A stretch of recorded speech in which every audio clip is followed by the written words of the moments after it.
Hi everyone, welcome to our presentation on professional learning communities. We're so glad you're here today. We feel that professional learning communities are such an awesome part of professional development for teachers. Through this type of professional development, we're able to continually question our strategies. We're able to reevaluate based on the data that we can gather. We're able to improve our strategies and increase our knowledge with professional learning communities, and then continue refining in the best interest of our students. Now, to cover a definition, because I think that is important as we start, we see in our research that there are a lot of different definitions out there. An expert in the field, Richard DeFore, even says the term has been used so ubiquitously that it is in danger of losing all meaning. So let's look at a couple of definitions to provide a foundation. DeFore says that professional learning communities are an ongoing process in which educators work collaboratively, that's important, in recurring cycles of collective inquiry and action research to achieve better results for the students they serve, which is our goal, to better serve our students. Stoll and Lewis say that effective professional learning communities have the capacity to promote and sustain the learning of professionals in a school with the collective purpose of enhancing student learning. Of course, an effective PLC takes an application of these terms that Andrea just presented to you. High-functioning PLCs require a plan and work and dedication of the team members. Do PLCs improve teacher effectiveness? Well, specialists say that through PLCs, educators will have a greater focus on learning, collaboration among colleagues, use of data for best practices, establishment of instructional goals, and transformative classroom effectiveness. Now, UNC, University of North Carolina, conducted research to test DeFore's model of correlation between PLCs and teacher effectiveness. And they used 4 models. They used collective participation, content focus, active learning, and coherence. And based upon their research, they were able to determine that teachers excelled in 3 areas after they participated in PLCs: content focus, active learning, and coherence. So the research indicates that yes, PLCs do improve teacher effectiveness. So that's some good news. So when we meet collectively in a PLC, it is important that we look at 4 questions while we meet. It keeps you focused. And so we look at, what do we want our students to learn? And how will we know if they've learned what we want them to learn? We also look at, well, what if they don't learn what we want them to? And then 4th, well, what do we do if they do learn what we want them to? So there are 4 strategies that we will match with those questions. What do we want our students to learn? Well, that's why we're meeting and we're planning strategically together, and we have a planned set of instruction to reach the goals that we set in our group. How will we know if they've learned it? We're going to collect data, and we'll look at that a little bit more in a minute. And what do we do if they do not learn? Well, we're going to provide intervention for those struggling students that might not be reaching those goals that we've set.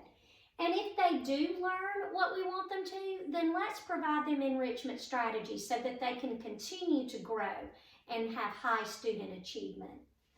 Now, in order to have that student achievement continue to grow, we need to identify the needs of our learners. So we need to individualize and look at their data, and we need to let that drive our instruction. We need to have research-based strategies we share with each other. We may need to continue training as teachers. Also, we need to make sure if we have those struggling students, we're providing intervention for them consistently, strengthen our intervention programs in our school, and make sure that we have appropriate assessments in place. We'll talk a little bit more about that. The professional learning community we would like to see for GMS would be, as we have said, be based upon teacher effectiveness and student achievement. Our plan we are hoping to create will affect 310 students of different ethnic makeups, and it will focus on 21 teachers or administrators. A well-structured PLC makes decisions that are data-driven. That is a must-have. Glencoe Middle is fortunate that we now have this powerful online program system called Scantron Analytics. The data is designed to provide us information that is up to date, it is targeted and specific, and it will help us be more effective.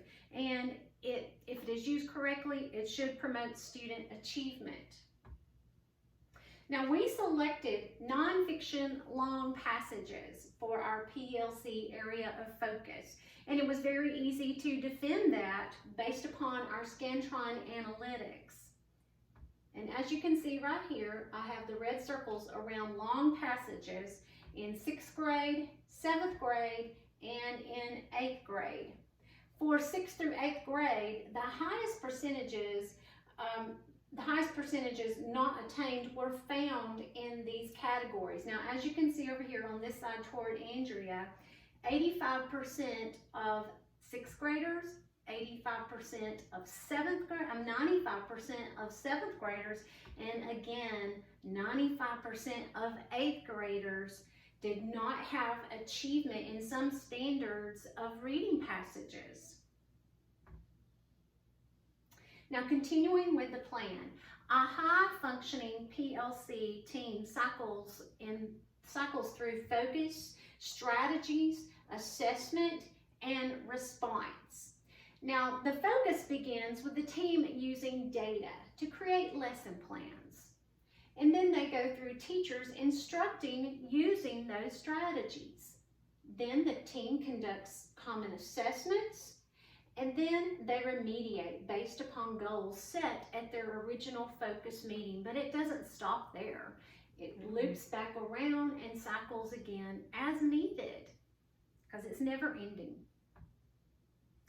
And then also continuing with the plan, there are team member duties, and these must be rotating and cycling as well. The recorder is a note taker for the meeting. The facilitator is the leader, and then the gatekeeper keeps the meeting on track and keeps things positive, promotes positivity throughout the group. And the timekeeper assures that the meeting adheres to the time schedule, and again, keeps things focused and also adds to the positivity of the group.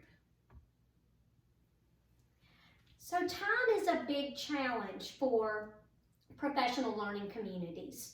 We see that throughout our research, and so we know that that's going to be something we have to overcome. So implementing a timeline which shows team members how this will progress throughout the year.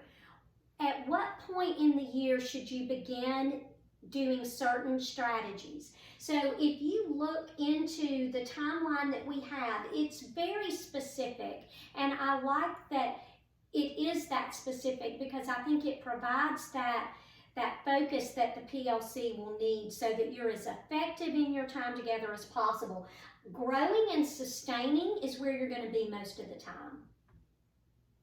Now, for the data collection, we mentioned that earlier. It's going to be important to have a decided piece of data that you will use your progress monitoring so that you're all collecting data from the same sources. And then you will take that progress monitoring data and it will be compiled into one spreadsheet so that as you come together and meet, you have all of that information in one place so you can see whether students have attained the 80% proficiency, which is what we feel shows successful achievement for standards. So this will be very useful information in every meeting.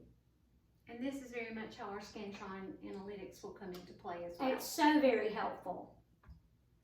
So thank you so much for listening, and this was a very brief overview of why we think this is so successful and will be successful for our students. Thank you.